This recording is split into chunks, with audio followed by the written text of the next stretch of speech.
Handicapper Steve here, handicapping the racing from Cheltenham Racecourse here on Thursday. It is March the 14th, 2019. I'm going to look at all of the races here on day 3 of the festival, but before I get on to that, remember to please follow me on Twitter at Horse Racing Kid 5 for more selections for race courses around the world. Also, join me tomorrow for the final day of the festival. Tomorrow's Gold Cup day, and I think it's going to be a great race. So join me here on YouTube for the full preview and selections and tips for that card. But today's card, from Cheltenham's good card. So we're going to look at all 7 races, and hopefully I don't lose my voice throughout this video. My voice is a little bit scratchy tonight, so hopefully we'll get through. But so we have 7 races to look at. Let's get on to it. Starting off with the first race, to 130. It is the Grade 1 JLT Novices Chase. Grade 1 race for Class 1 horses, going for a purse of $200,500. Race for novice 5-year-olds and upwards. Field of 10 horses going 4,000 meters or 2 miles and 1/2 over the chase course. My top selection here, I'm going to go with the 4-horse Lost in Translation. I'm going to go 4-2-8 in the TriCast trifecta. 4-2-8 TriCast trifecta. I give you a TriCast out basically because that's my top 3. So you don't have to play it as a TriCast. You could play it as a exacta box or exacta key, but that's basically the top 3 in the field, which I think. My top selection, the 4-horse Lost in Translation, the 7-year-old gelding by Flemsforth. Robbie Power picks up the mount for Colin Tizard. The horse's most recent outing came the 2nd of February at Sandown, 2 miles and 1/2 in the Grade 1 Sicily Isles Novice Chase, and the horse finished second by 3/4 in length. He jumped well, had a decent turn of foot. He was second best, but he ran a decent effort there. Before that, on New Year's here at Cheltenham, 2 miles 5/8 in the Grade 2 Bet Bright Dipper Novices Chase. The horse won by 1 1/4 there, and he had a great turn of foot. He got up the hill well. It was a very good run there. And then at Newbury on the 30th of November, 2 miles and 1/2 in the Grade 2 Ladbrokes Novice Chase, he finished third by 13 lengths there, and he just never had that good closing kick. He never jumped that well. And then at Newbury, New Beginner's Chase finished second by 1/2 lengths. Didn't get up the hill well. It was the first race off a break, so I think he needed the run. He ran here at the festival last year in the Spring Novices Hurdle, where he finished 7th by 8 1/4 lengths there, and he just didn't show up. But I think the going to Chase he's found something else, and I like the last few runs for him. He got around Sandown well, which has a very difficult chase course. So if he can handle Sandown, I think he can handle Cheltenham, which he did. He's a course and distance winner winning here back in January. But I like him a lot, 3-1. I'll take him as top selection here. So to recap my selections for the first 130 from Cheltenham, it's the Grade 1 JLT Novices Chase. Gonna take the 4-horse Lost in Translation. Gonna go 4-2-8 in the TriCast trifecta. The second race, to 210 from Cheltenham, it is the Grade 3 Per Temps Network Final Handicap Hurdle. Grade 3 event for Class 1 horses, going for a purse of $128,000. Race for 5-year-olds and upwards. Field of 26 horses going 3 miles over the hurdle course. It's a very wide open race, so I'm not going to give you a top selection, but I'm going to give you 2 horses I think can win. The 2 horses I like here are going to be the 4-horse Boyhood and the 6-horse First Assignment. So 4-6 for me here. The first horse I'll talk about is the 4-horse Boyhood. Patty Brennan gets the leg up for Tom George, this 8-year-old gelding by Oscar. The horse's most recent appearance came this 22nd of February at Exeter, 2 miles 7/8 in a Class 2 handicap hurdle. He finished third by 3 3/4 lengths there. He jumped well, lacked a little bit at the end, but he ran a decent effort off of a nice little refreshing. Before that, he ran on the 17th of November here at Cheltenham on good ground, quite close to firm, 3 miles in a Class 1 listed handicap hurdle, and he finished second by 9 lengths there. He jumped well, had a decent turn of foot. He handled Cheltenham that day, and then New Year's Day of 2018 at Cheltenham on very waterlogged, heavy sloppy ground, 3 miles in a Class 2 handicap hurdle. He won by 7 lengths there. He stayed the distance. It was a very good run. So he's a course and distance winner. He could handle any going, soft or heavy. You're going to see somewhere in the middle of that today. So good to soft, or some yielding, I guess. But he's going to handle the distance, and I think he's sitting on a good race second off the break, so I'll take him here at 15-1. A horse you definitely want to use on your place pots and your lucky 15s, along with the 6-horse First Assignment, 6-year-old gelding by Vinnie Rowe. TJ O'Brien gets leg up for Ian Williams. This horse's most recent outing came the 12th of January at Warwick, 3 miles and 1/8 in a Class 2 handicap hurdle. The horse finished third by 4 lengths. The two in front of him just ran that better race, but he did get around the race course well first off the break. Before then, the Grade 3 Betfair Exchange Stayers handicap hurdle at Haydock, 3 miles, November the 24th. The horse finished third by 1 1/4 lengths there, and he jumped well, had a decent turn of foot. It was a very good run there. And then back here at Cheltenham, 3 miles of listed handicap hurdle, the horse won by 9, and again he took off clear. It was a very good run. And then again a handicap hurdle here at Cheltenham in October, 2 miles 5/8. Horse won by a nose. He got there in the end. Of all the races this season, it was not the best one with a victory, but he still got the job done. I like this horse a lot. Has a good weight. He's come to this race well, and I think he's another live horse. Of course, you definitely want to use in the place pots also in your exact tickets. But to recap my selections for the second, the 210 from Cheltenham, it's the Grade 3 Per Temps Network Final Handicap Hurdle. I'll take the 4-horse Boyhood, and I'll take the 6-horse First Assignment. I'll do a 4-6 exacta box, forecast box, and possibly an each way wager on both of them, but they're both definitely going in the place pot. So now let's get to race number. The third race from Cheltenham, the 250. It's the feature race of the afternoon, I think. It's the Grade 1 Ryanair Chase, a Grade 1 race for Class 1 horses, going for a purse of $448,000. This race for 5-year-olds and upwards. We have a field of 12 horses going 4,200 meters, or 2 miles and 5/8 over the Chase course. I think it's a wide open Ryanair Chase this year, so my top selection is going to be a little bit from left field, you may think. I'm going to use the 10-horse Terraforce as the top selection. I'll go 10, 5, 12 in the trifecta. That's the top 3 basically, but the top selection is 10-horse Terraforce. This 8-year-old gelding by Marteline. Daryl Jacob picks up the mount for Nicky Henderson. The horse's most recent outing came the 16th of February at Ascot on yielding ground, 3 miles in Grade 2 Denman Chase. The horse finished second by 11 lengths behind Clan des Obeaux. He jumped well, he just couldn't get the good closing kick, but it wasn't the world's worst effort for him at the 3-mile trip. But I think the cut back to 2 miles 5/8 today for the first time God knows when, I think that's going to be the key. Before that at Cheltenham on the 26th of January, 3 miles 1/8 in the Cotswold Chase, he finished third by 3 lengths there, and he just couldn't stay the distance that day off the break. He just needed that extra kick. And then a listed Chase at Sandown, 3 miles on November the 11th. The horse finished fourth by 50 lengths. That's the 67 cents to the dollar favorite. This horse just did not show up, never got the good turn of foot. It was just a disappointing run. But like I said, cutting back to the 2.5-mile trip almost, or excuse me, 2 miles 5/8 trip, he's going to really like that trip, and I think he's going to run well. The last time he ran under 3 miles came here last year at the festival in the 2 miles 1/2 JLT Novices Chase, and the horse ran a very good second place finish by 7 lengths behind Shattered Love. He jumped well, just lacked a little bit going up the hill, but he ran a decent effort that day, and his last victory came at that close enough trip, came to Sicily Isles Novice Chase last year at Sandown, where he won by a neck, going away with a very nice run. But I think here at 20-1, cutting back to this trip, I think he's going to really run well. So I can't stress that enough. He's going to be my best bet of the day, so watch out for him. Other notable mentions here. I think Footpad's another horse that could. It depends if he's up to his, to those weird antics. He's not going to win. But if you're going to see the old Footpad come out today, I think he's another horse that could really run a big race. And I think the old man, the 12-horse Undeso, is another horse. I think he's a live horse also at 5-1. He's the kind of horse I could see him drifting up in odds. And if he would go up to, like, say, 10-1, I would back him, do a very small each way wager on him above 10-1. He's another horse that could be live to win this race also, because he's run some decent races in this race in the past. He was actually the favorite last year and ran a good second place finish. But he's another horse. I wouldn't dismiss him right away. But as a top selection, I'll take the 10-horse. But let me recap those selections for the third from Cheltenham. The 150, it's the Grade 1 Ryanair Chase. I'll take the 10-horse Terraforce as a top selection.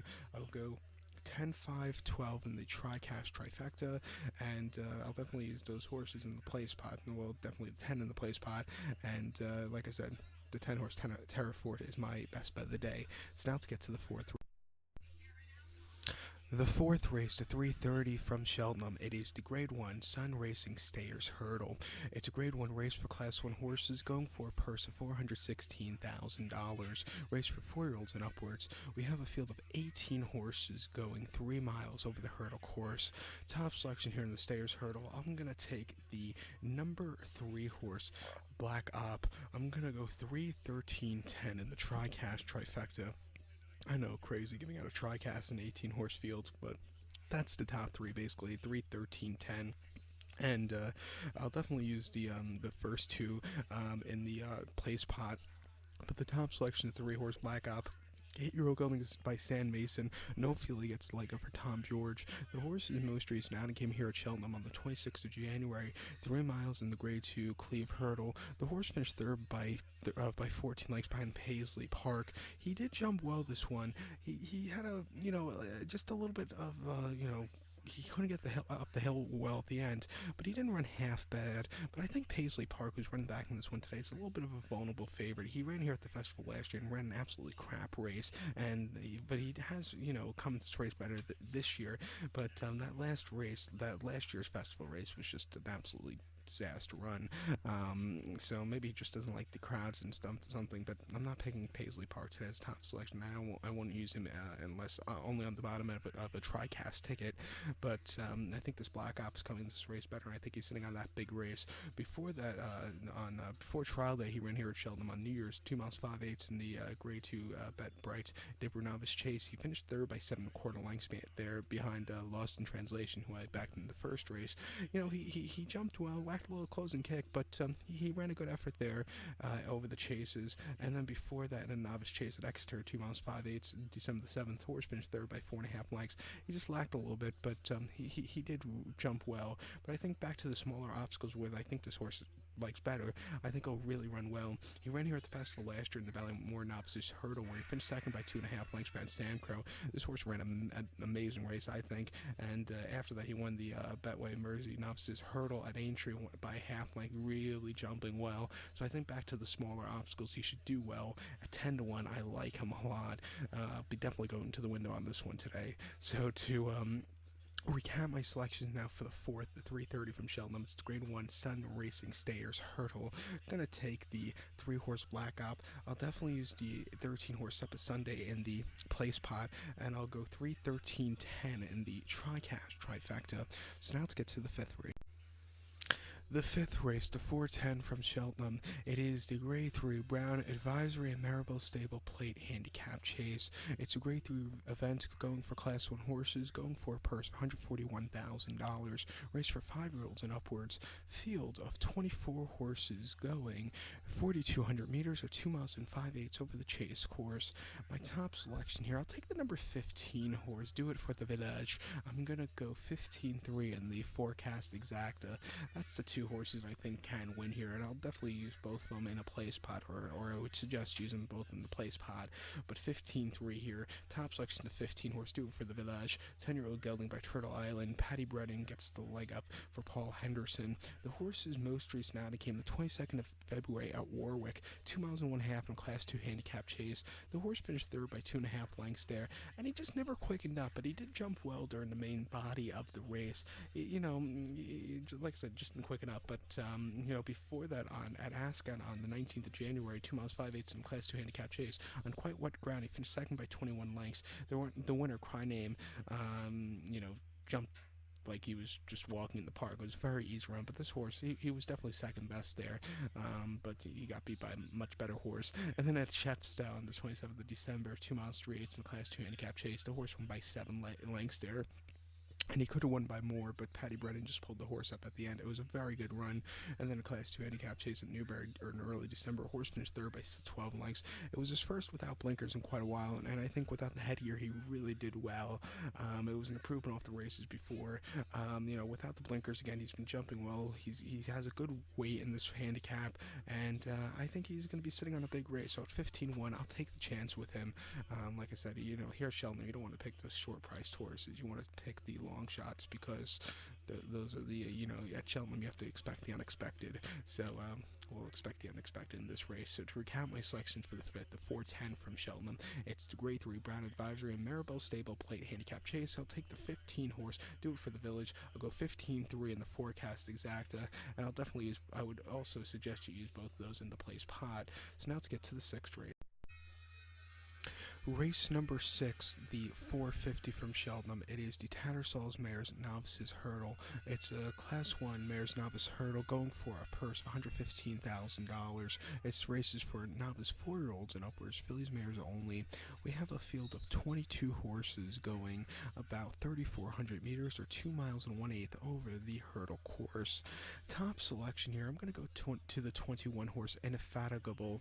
Hopefully I said the right part. If I didn't, I'm going to go 21-3 in the Forecast Exacta, the 21 horse Indefatigable, and the number 3 horse Sancta Simona in the Forecast Exacta here. And both of them, I would suggest they're both horses that you can put in the place pot. But my top selection would be the 21 horse Indefatigable, the 6-year-old mare here. Gavin Sheen gets leg up for Paul Weber. The horse's most recent outing came at Doncaster on the 26th of December, 2 miles and 1/8 in the Grade 2 OLBG.com Yorkshire Rose Mares Hurdle, and the horse finished second by a neck. This horse had a great turn of foot that day. It looked like this horse was going to lose, but had a great turn of foot from the backpack, jumped well the last few from home, nearly won. It was a very good run that day. Before that, in Taunton on the 30th of December, 2 miles and 1/16 in Class 1 Mares Novice Hurdle, the horse finished second by 2 lengths there. The horse jumped well, just lacked a little bit at the end, but it was a very good outing. And then National Hunt Mares Novice Hurdle at Utah back in November, going the 2-mile trip. The horse won by 15. The first win over the bigger obstacles, and it doesn't get any easier than that. A very good run. You're gonna have low weight today, which will be the good thing. Has run 3 good races so far this season, and I think this horse is sitting on a good run, and I think she'll get a good run here today. So at 20-1, a horse I'll definitely use here, and like I said, you want to use this horse definitely in the place pot. But to recap my selection for the 6th, 450 from Cheltenham, I'm going to use the 21 horse Indefatigable. I'm going to go 21-3 in the Forecast Exacta. So now let's get to race number 7. The nightcap from Cheltenham here on Thursday, the 7th race, the 5:30. It is the Grade 2, or excuse me, not the Grade 2, it's a Class 2 Fluke Whalen Kim Muir Challenge Cup Amateur Riders Handicap Chase. It's a Class 2 Amateur Handicap Chase going for a purse for $89,500. Race for 5-year-olds and upwards. Horses rated 0 to 145. We have a field of 26 horses tackling 3 miles and 1/4 over the chase course. My top selection here, I'm going to get wacky with this race. I'll go with the 14 horse, Some Kind of King. I'll go 14-8 in the Forecast Exacta. That's tops 2 here. Again, like I said all video, 2 horses I would definitely use in the place pot if you're going to play it, because they're both decent prices and they're both good enough to place even if they don't win. But on Tuesday the place pot paid stupid amount of money. But 14-8 there. The top selection of 14 are Some Kind of King. He's 20-1 here in the States, but it's early Wednesday morning here in America. Here in New York City, it's 4 a.m. right now, and I just saw he's at some places in the UK he's like 40-1. So go back him right now. But this 8-year-old gelding by Hingstheatha, Noel George gets the leg over Tom George. The horse hasn't been seen since the 19th of December. They came at Ludlow on soft ground, 3 miles in Class 3 handicap chase. He finished 4th by 17 lengths there, and he jumped well a little bit that day, but he just couldn't get the good kick at the end. Maybe the weight got to him, but it was just a weird run because before that he ran a good effort at Ludlow a few weeks earlier, 3 miles and 1/4 in a Class 3 handicap chase, where he finished second by 2 1/4 lengths. He stayed the distance. He jumped well. It was a very good effort there. And then before that at Wincanton, 3 miles 1/8 in a Class 1 listed handicap chase, he finished second by 2 1/2 lengths. He had a low weight. He jumped well. Again, he ran a good effort. And then another race at Wincanton, 3 miles 3/8 in a Class 3 handicap chase, finished third by 2 lengths, jumped well, closed up well. It was a good effort. Maybe the last one, maybe he just wasn't 100% fresh because it was a quick turnaround. Here he has almost a 3-month break, which I think will suit this one. He should like the going. He has a good weight, and I think he's a live horse here. I don't know why this horse is 41. I just don't Like I said, I like him a lot here. I'll take him as a top selection. I think he's definitely going to stay this 3 mile and a quarter trip. But to recap my selections now for the 7th from Cheltenham, the 5:30, it's the Fluke Whalen Kim Muir Challenge Cup Amateur Riders Handicap Chase. I'll take the 14 horse here, Some Kind of King. I'll go 14-8 in the Forecast Exacta and use them both in the place pot. So good luck to all. Please follow me on Twitter at Horse Racing Kid 5 for more selections for race courses around the world. And also join me tomorrow for the final day of the festival. It's Gold Cup Day, and I can't wait for it because tomorrow's card looks very nice. Good luck.